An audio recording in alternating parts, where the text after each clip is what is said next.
Basically, we're here with Karen. We just finished the sale of her house in Applewood Court in Parkton, and just wanted to ask her a couple questions. Was the process easy, or at least relatively easy? Yeah, relatively easy.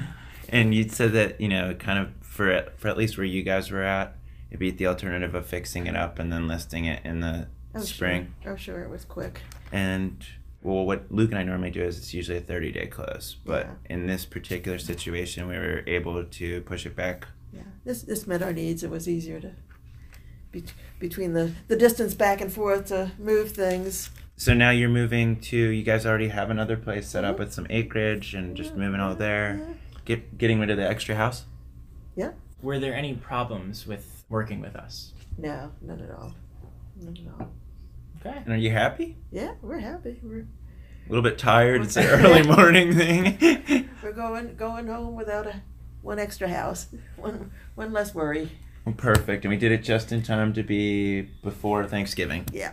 Excellent. Yeah. Well, thank you, Karen. I appreciate it.